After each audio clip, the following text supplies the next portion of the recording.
Good morning, children. Welcome back to Max class. In chapter 5 Geometry, today we are going to see about corresponding angles and alternate angles. See the figure. Here, the line L intersects two lines M and N at distinct points A and B. So, we call this line L as transversal. If a transversal meet two lines, let us see how many angles are formed. 1, 2, 3, 4, 5, 6, 7, 8. So, 8 angles are formed at the point of intersection.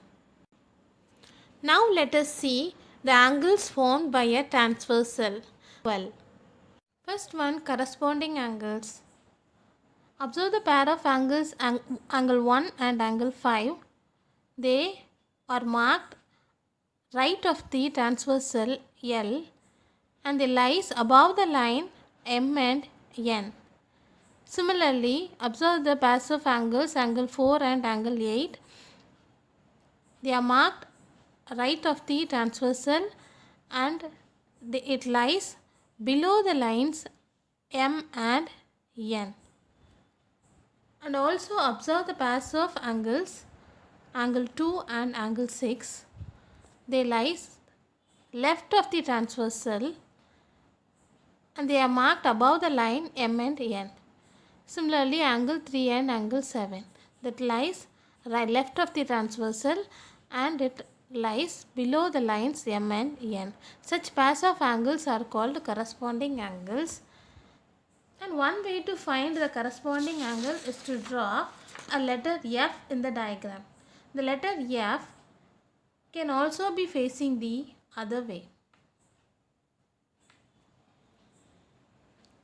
So, angle 1 and angle 5, angle 2 and angle 6, angle 4 and angle 8, angle 3 and angle 7 are corresponding angles in this figure.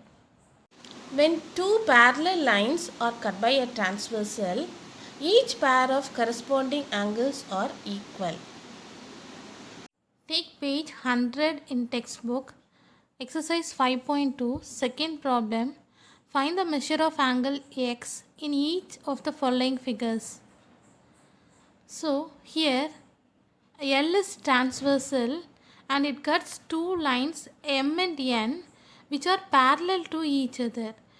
In all the figures, M and N are parallel to each other and we are able to draw F pattern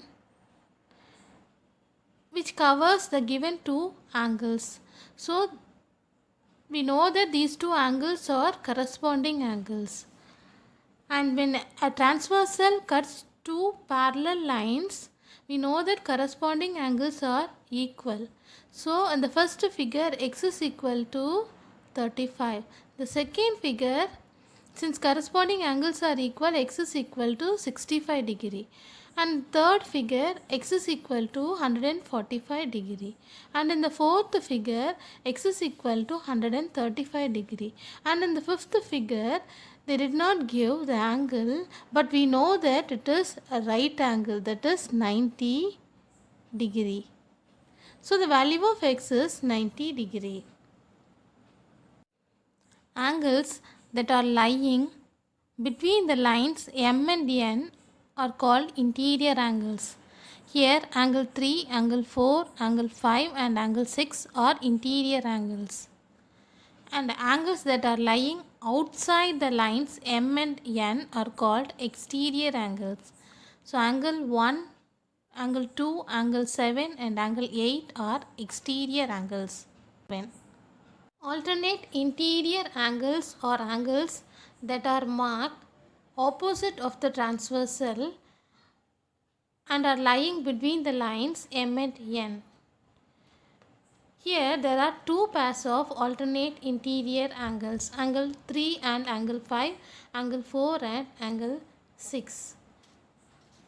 Alternate exterior angles are angles that are marked opposite of transversal but that lies outside the lines M and N. Here there are two pairs of alternate exterior angles. They are angle 2 and angle 8 and angle 1 and angle 7. One way to find alternate angles is drawing the pattern set on the figure. The letter Z can also be facing the other way. When two parallel lines are cut by a transversal, like corresponding angles, alternate interior angles and alternate exterior angles are also equal. Take page 100 in your textbook. Exercise 5.2, third problem.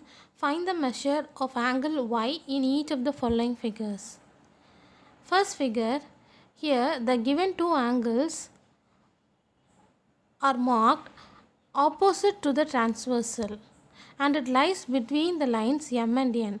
So they are alternate interior angles.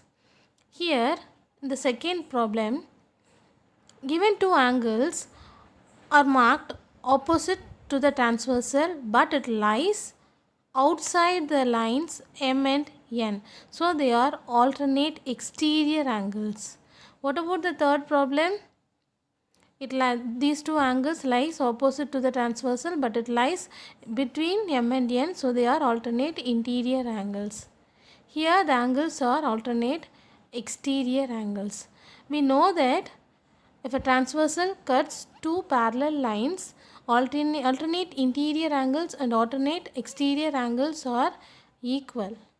Here among the two angles one value is given and one we are asked to find.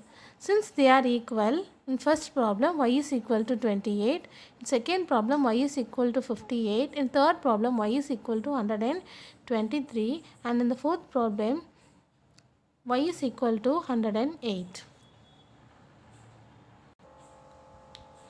Answers I have written below. Homework. Try these given in pages 96 and 98. I hope you all understood today's topic. Thank you.